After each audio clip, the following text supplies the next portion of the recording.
दोस्तों, बहुत समय पहले की बात है। किसी नगरी में एक गुरुवर जंगलों के बीच अपनी कुटिया बनाकर रहा करते थे। आसपास बहुत ही अच्छा वातावरण था, शांत वातावरण था। वहां जो कोई भी जाता था वह अपना दुख भूल जाता था। उस वातावरण की शांति में मन को एक असीम शांति प्राप्त होती थी, जिससे जो भी कोई वहां अपने दुख लेकर जाता वह उसे भूल जाया करता। एक दिन वह गुरुवर अपने कुछ शिष्यों को उपदेश दे रहे थे। वह कह रहे थे, हमें अत्यधिक कम बोलना चाहिए। हमारे पास 2 कान और 1 मुंह है।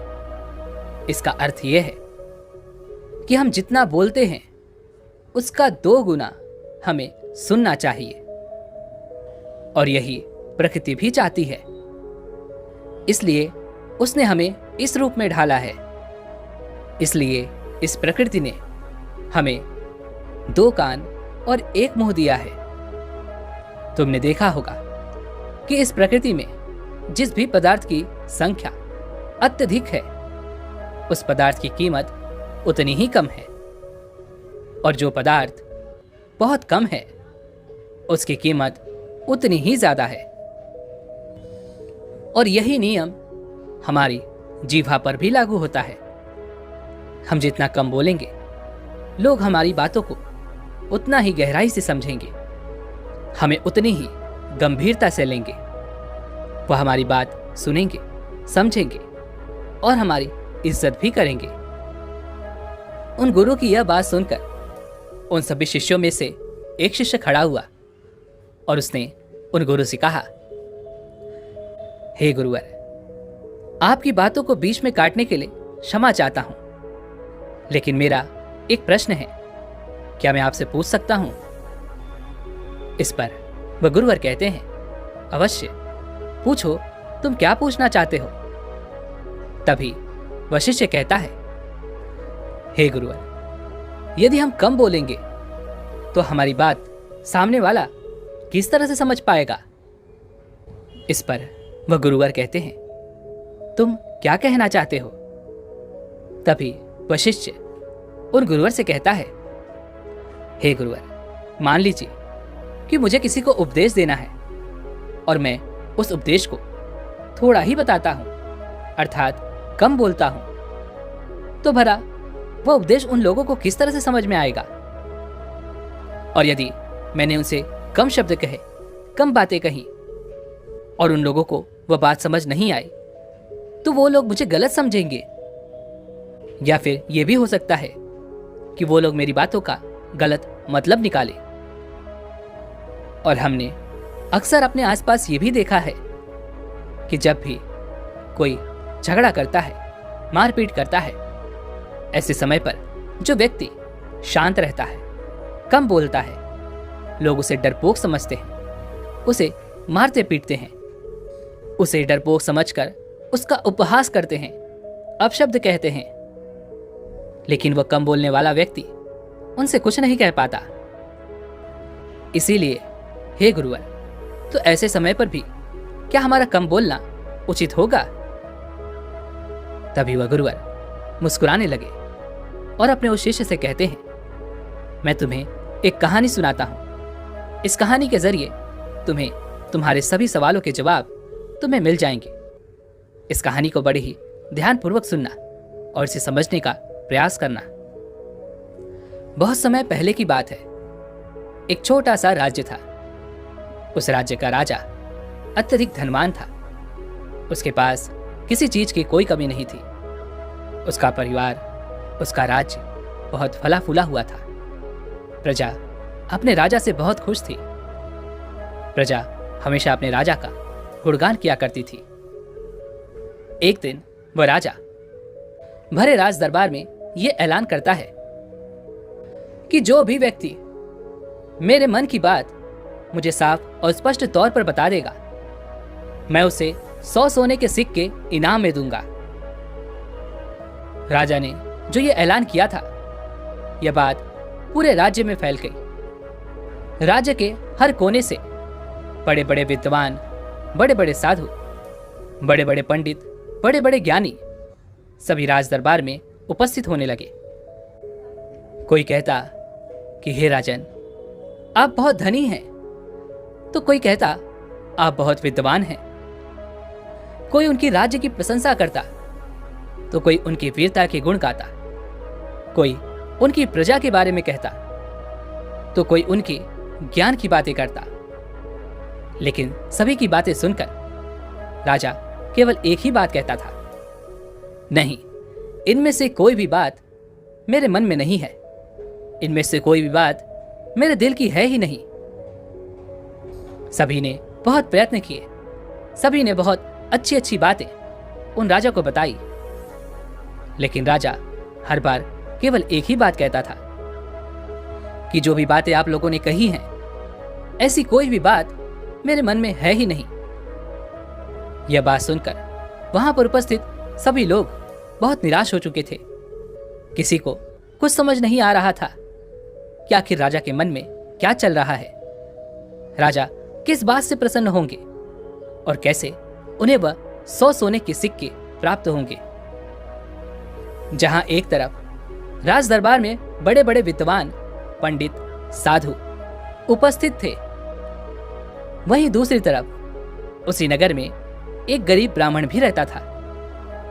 एक दिन उसकी पत्नी उस ब्राह्मण से कहती है, आप यहां बैठे बैठे क्या कर रहे हो? राज दरबार में जाओ। राजा ने ऐलान किया है कि जो भी उनके मन की बात उन्हें बताएगा, उन्हें वह 100 सोने के सिक्के इनाम में देंगे। यह बात सुनने के बाद से बड़े बड़े विद्वान, बड़े बड़े पंडित, बड़े बड़े साधु और बड़े बड़े ज्ञानी राजा के दरबार में उपस्थित हैं और उन्हें तरह तरह की बातें बता रहे हैं। आप भी वहां क्यों नहीं जाते? आप भी वहां जाओ, राजा को उनके मन की बात बताओ, ताकि राजा प्रसन्न हो सके और आपको इनाम में 100 सोने के सिक्के दे।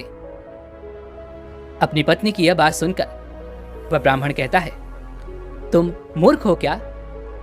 वे लोग राजा के बड़े खास लोग हैं, वो बड़े विद्वान हैं, पंडित हैं, ज्ञानी हैं।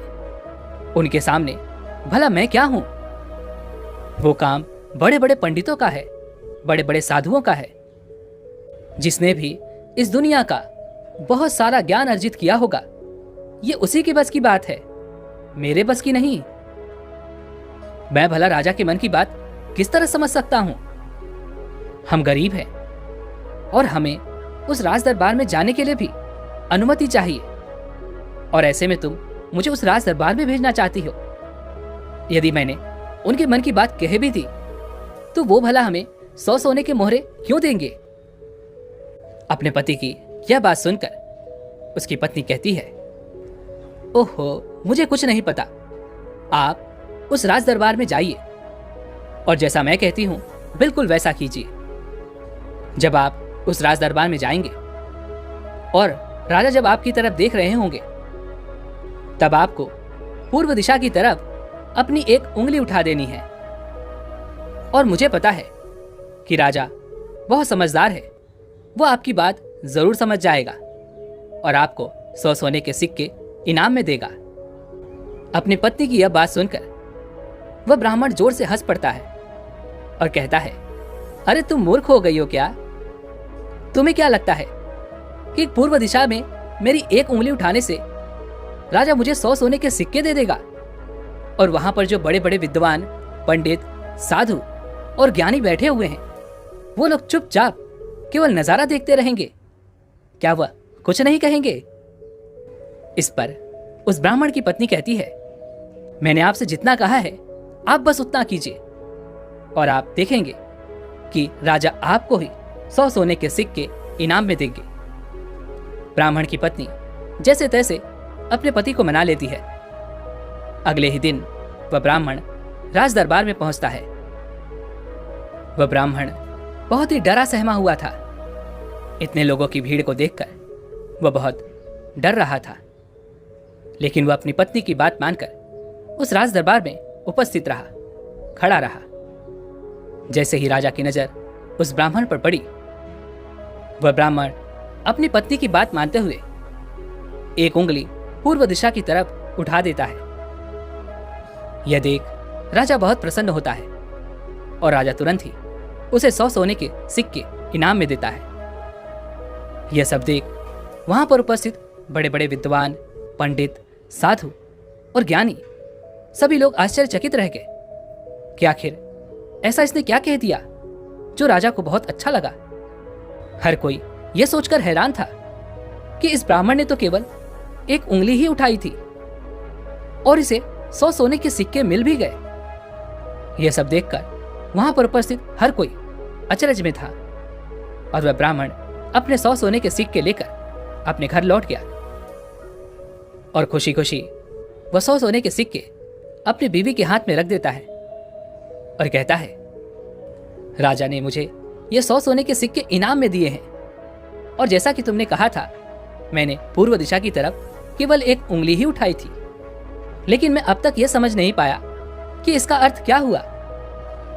उस राजा को मेरी इस एक उंगली से क्या समझ में आया। उस ब्राह्मण की पत्नी उस ब्राह्मण से कहती है, ये सब जाने दो, आपको यह बात बताकर कोई मतलब नहीं, आप बैठ जाओ और कल फिर आपको उसी राज दरबार में फिर जाना है। यह सुन वह ब्राह्मण कहता है, कल फिर जाना है? नहीं नहीं, मैं नहीं जाऊंगा। वैसे भी आज सभी लोग मुझे घूर घूर कर देख रहे थे। ना बाबा ना, मैं नहीं जाऊंगा। लेकिन जैसे तैसे उसकी पत्नी उसे समझा लेती है।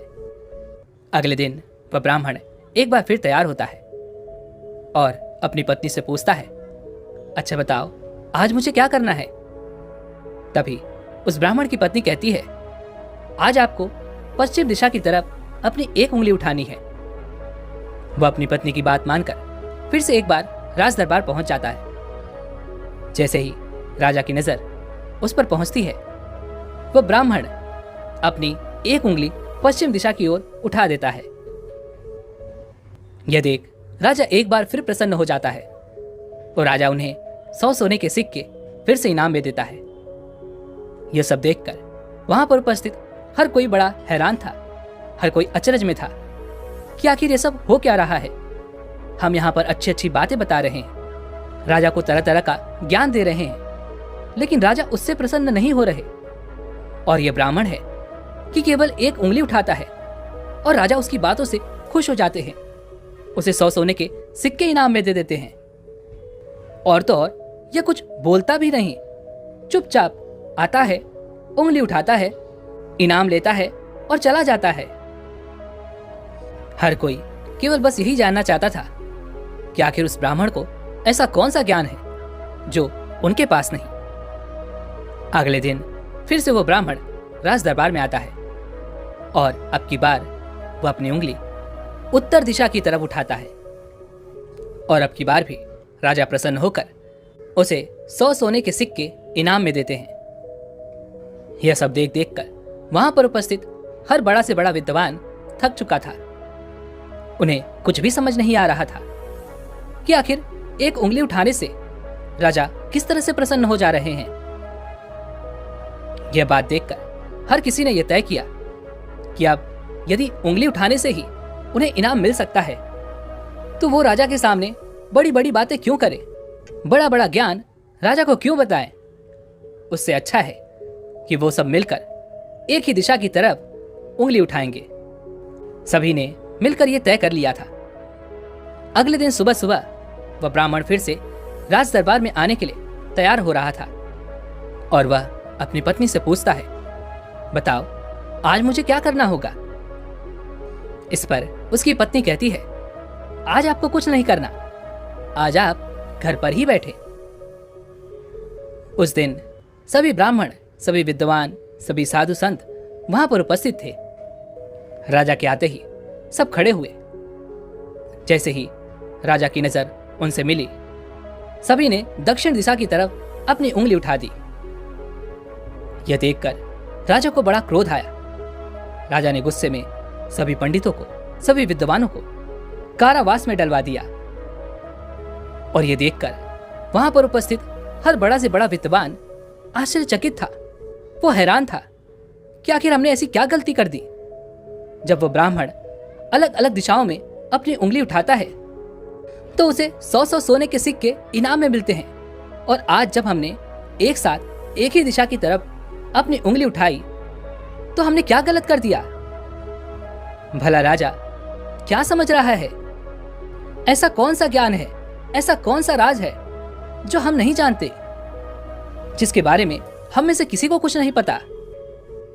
ये उंगली करने वाला कौन सा नया ज्ञान है जो हमने आज तक नहीं सीखा, जिसके बारे में हम में से किसी को आज तक कुछ नहीं पता? जब उन विद्वानों की पत्नियों को यह पता चला कि राजा ने उन्हें कारावास में डाल दिया है, तब उनकी पत्नियां राजा के पास विनती करने आई कि वे उन्हें छोड़ दें, उनसे गलती हो गई। लेकिन राजा ने किसी की एक न सुनी, और जब उन सभी को यह लगने लगा कि राजा उनके पतियों को नहीं छोड़ने वाले, तो वे सभी उसी ब्राह्मण के पास पहुंचे और वहां जाकर वो उनसे विनती करने लगे कि वे उनके पतियों की मदद करें, उन्हें कारावास से बाहर निकालें। राजा ने उन्हें कारावास में डाल दिया है और हमने उनसे कई बार विनती की, आग्रह किया कि वो उन्हें छोड़ दें, उनसे गलती हो गई, लेकिन राजा ने एक न सुनी। इसलिए हम सभी आपके पास आए हैं, कृपया हमारी मदद करें।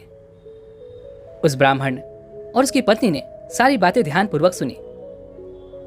उसके बाद उस गरीब ब्राह्मण की पत्नी राज दरबार जाती है, और जैसे ही राज दरबार में राजा की नजर उस गरीब ब्राह्मण की पत्नी पर पड़ती है तो राजा अपनी 2 उंगलियां खड़ा करता है, और तभी वो ब्राह्मण की पत्नी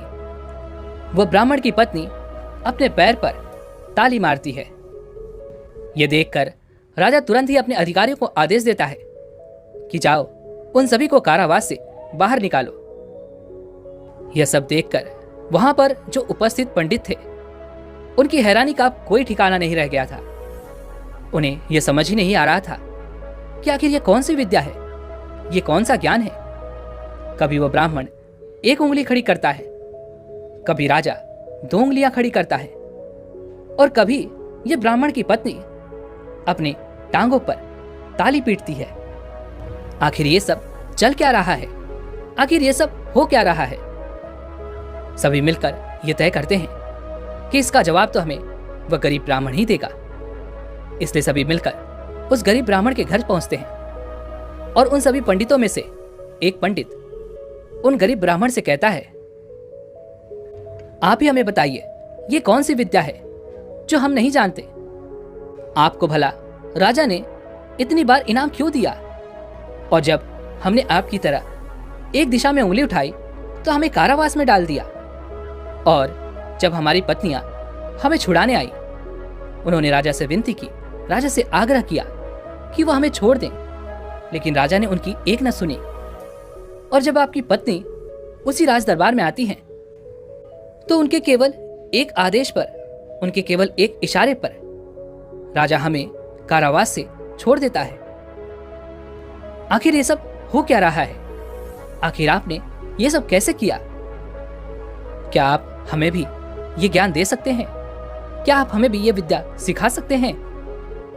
उन सभी की यह बात सुनकर वह ब्राह्मण उन सभी से कहता है, इसमें मैंने कुछ नहीं किया है, यह सब तो मेरी पत्नी का किया धरा है। यह सब ज्ञान तो उसने ही मुझे दिया है, और उसने जैसा मुझसे कहा मैं वैसा करता चला गया। तभी वह ब्राह्मण की पत्नी उन पंडितों से कहती है, मैंने पहले दिन अपने पति को कहा था कि वह पूरब दिशा की ओर अपनी एक उंगली उठाएं, और उन्होंने बिल्कुल वैसा ही किया, क्योंकि राजा का पूरा राज्य पूर्व दिशा में फैला हुआ है, और पूर्व दिशा में उनका यह राज्य अटल रहे, अचल रहे। कुछ यही बात राजा के मन में भी चल रही थी, जो राजा के दिल की बात थी। इसलिए राजा प्रसन्न हुआ, और राजा ने मेरे पति को 100 सोने के सिक्के दिए।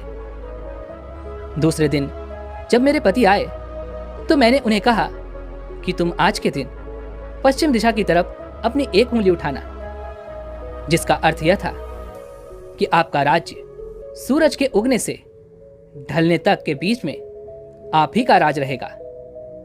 यह बात राजा समझ चुके थे, क्योंकि राजा बहुत ज्ञानी हैं। इसी कारण राजा ने फिर से प्रसन्न होकर मेरे पति को 100 सोने के सिक्के दिए।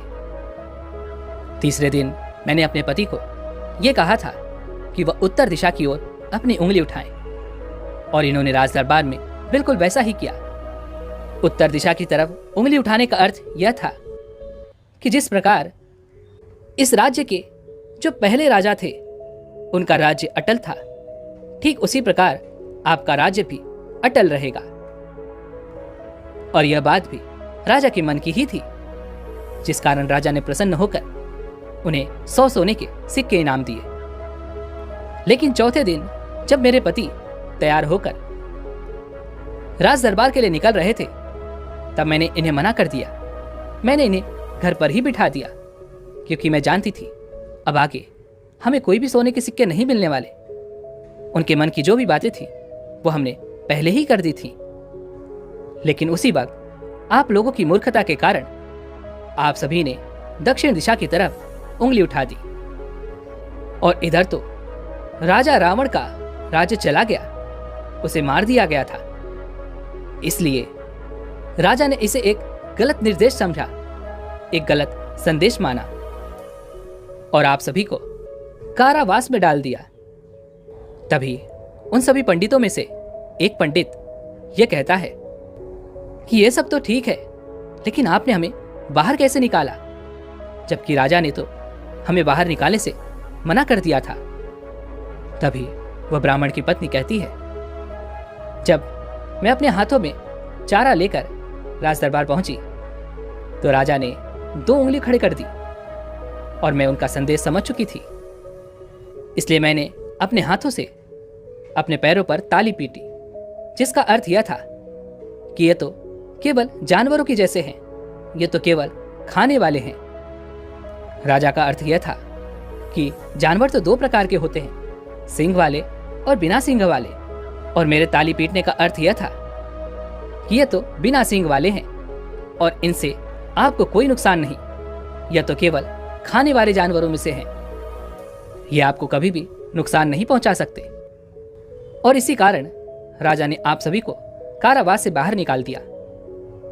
इतना कहकर उन गुरु ने अपनी ये कहानी यहीं पर समाप्त कर दी, और आगे वो अपने शिष्यों को उपदेश देते हुए कहते हैं कि हम कम से कम शब्दों में भी किसी को बड़ा से बड़ा ज्ञान दे सकते हैं। इससे यह भी साबित होता है कि हम कम से कम शब्द बोलकर अपना ज्ञान किसी को भी समझा सकते हैं। लेकिन यहाँ पर एक बात और समझने वाली यह है कि जो ज्ञान अर्जित कर रहा है, जिसे हम यह ज्ञान दे रहे हैं, वह भी उस ज्ञान को समझने वाला होना चाहिए, ज्ञानी होना चाहिए। तभी तो ज्ञान देने का हमारा मकसद पूरा हो सकेगा। अन्यथा हम चाहे कितने भी शब्द बोल लें, उसे कितना भी समझा लें, उसे कितना भी ज्ञान क्यों न दे दे, हमारा मकसद कभी पूरा नहीं हो पाएगा, क्योंकि वह हमारी बातें कभी समझ ही नहीं पाएगा। वह तो एक जानवर की तरह होगा, जिसे ज्ञान देकर हमारा कोई लाभ नहीं होगा।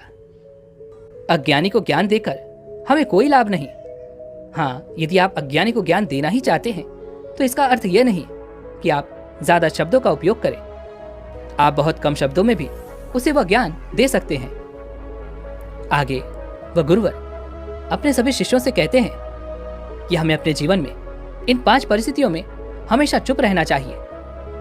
जब भी कोई इन 5 परिस्थितियों के समय पर बहुत कम बोलता है या फिर बोलता ही नहीं है, तो ऐसे लोगों को इज्जत दी जाती है, उनका सम्मान किया जाता है, उन्हें एक अलग नजर से देखा जाता है।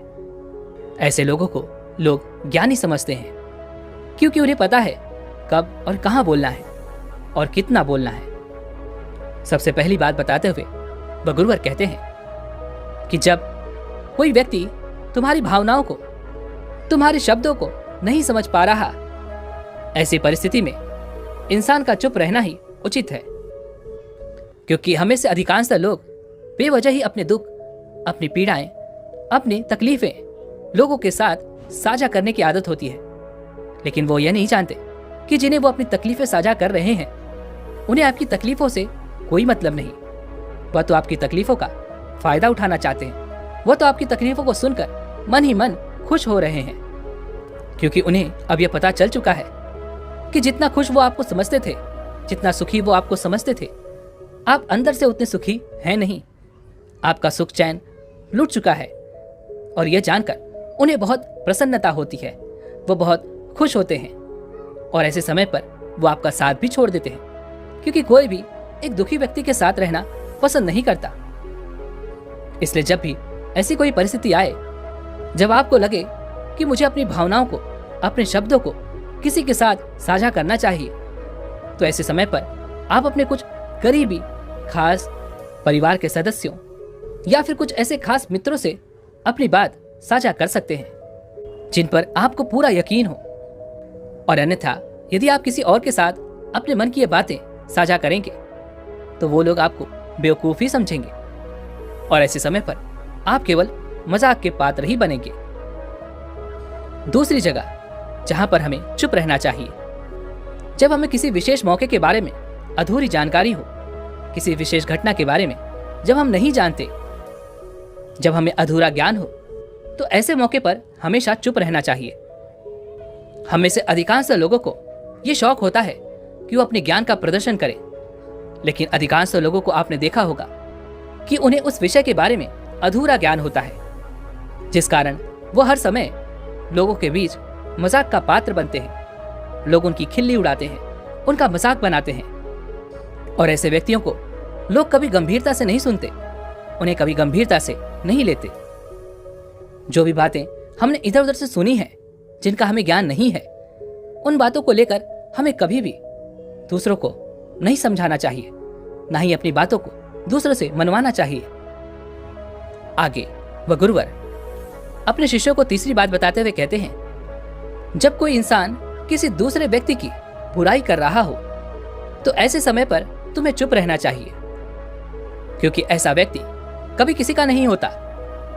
तुम जिस नकारात्मक बातों का हिस्सा बनने जा रहे हो, वो नकारात्मक बातें तुम्हारे मन में प्रवेश करती चली जाएंगी और धीरे धीरे ये नकारात्मक बातें तुम पर हावी होने लगेंगी और फिर तुम भी उसी की तरह नकारात्मक बातें सुनने लगोगे, सोचने लगोगे और करने लगोगे। इसलिए कभी भी इन चीजों का हिस्सा ना बने, क्योंकि जो व्यक्ति तुम्हारे सामने किसी तीसरे व्यक्ति की बुराई कर रहा है, ऐसा जरूरी नहीं कि वो तुम्हारी बुराई उस तीसरे व्यक्ति के सामने ना कर रहा हो। ऐसे व्यक्ति कभी किसी के नहीं होते, वह पीठ पीछे एक दूसरे की बुराई करते ही रहते हैं। इसलिए जब भी कोई व्यक्ति तुम्हारे सामने किसी तीसरे व्यक्ति की बुराई कर रहा हो तो तुम्हें उसकी बातें केवल ध्यानपूर्वक सुननी है, लेकिन उस पर कोई भी प्रतिक्रिया नहीं देनी। आगे वह गुरुवर अपने शिष्यों को अगली बात बताते हुए कहते हैं, जब कोई व्यक्ति तुम पर गुस्सा कर रहा हो, तुम पर चिल्ला रहा हो, तुम्हारा अपमान कर रहा हो, तुम्हें अपशब्द कह रहा हो, ऐसे वक्त पर तुम्हें शांत रहना चाहिए, चुप रहना चाहिए, क्योंकि तुम्हारे मौन से बड़ा और कोई हथियार नहीं। तुम चुप रहकर उसके सभी सवालों का जवाब उसे दे सकते हो और तो और तुम चुप रहकर उसके गुस्से को शांत करने में उसकी मदद भी कर सकते हो। और ऐसा करने से तुम इस परिस्थिति को और बिगड़ने से बचा सकते हो। और देखना, जब वह गुस्सा करने वाला व्यक्ति शांत होगा, जब उसका गुस्सा शांत हो जाएगा, तो उसे अपनी गलती का एहसास भी होगा और वह तुमसे माफी भी मांगेगा। इसलिए तुम्हें ऐसी जगहों पर चुप रहना चाहिए, किंतु तुम्हें हर जगह पर चुप भी नहीं रहना चाहिए।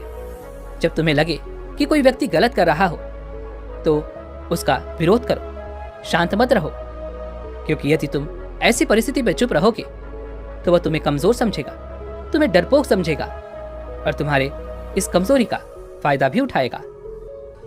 गुस्से का ये जो तरीका है, ये केवल अपनों के साथ ही अच्छा है, जैसे तुम्हारा परिवार, सगे संबंधी, तुम्हारे खास मित्र।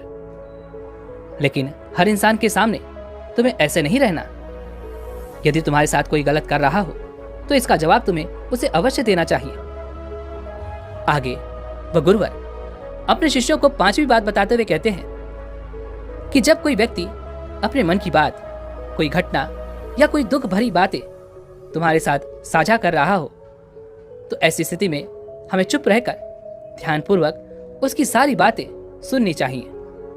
आपने तो देखा ही होगा, जब हम अपनी परेशानी किसी के साथ साझा कर रहे होते हैं, उसी वक्त हमारा कोई ऐसा मित्र या फिर कोई ऐसा सगा संबंधी अवश्य होता है जो हमारी बात पूरी करने से पहले ही हमें समाधान देना शुरू कर देता है। और जब कोई ऐसा करता है तो हमारे मन में क्रोध उत्पन्न होता है। हम उस व्यक्ति से बात तक करना पसंद नहीं करते, जबकि ऐसी परिस्थिति में हमें शांत रहना चाहिए, क्योंकि सामने वाला हमसे यही उम्मीद करता है। हम शांत रहकर उसकी सारी बातें ध्यानपूर्वक सुने, जिससे जब वो अपनी बात पूरी करे तो उसे शांति का अनुभव हो। और जब हम ऐसा करते हैं तो उसके मन में हमारे लिए और भी इज्जत बढ़ जाती है। वो ये जान पाता है कि कोई तो है जो हमारी बातें सुनता है, हमें समझता है, जिससे वह तुम्हारी और भी इज्जत करता है, वह तुम्हारा और भी सम्मान करने लगता है। इसलिए ऐसी परिस्थितियों में हमें चुप रहना चाहिए। इतना कहकर वह गुरुवर आगे कहते हैं कि इन 5 स्थितियों को हमेशा याद रखना, और यहाँ पर इंसान को हमेशा कम ही बोलना चाहिए, क्योंकि इंसान एक दुकान की तरह है और दुकान का ताला है हमारी जीभा। और जब इस ताले से हमारी दुकान खुलती है, अर्थात हमारे अंदर की बातें जब बाहर आती हैं, तभी पता चलता है कि ये इंसान अंदर से कोयले का है या फिर सोने का। इसलिए कम बोलें, लेकिन अपने शब्दों की कीमत बढ़ा दें। और ये तभी होगा जब आप हर परिस्थितियों में सोच समझकर बोलेंगे, कम बोलेंगे और उचित बोलेंगे। दोस्तों, उम्मीद है कि आपने आज की इस वीडियो से जरूर कुछ न कुछ सीखा होगा।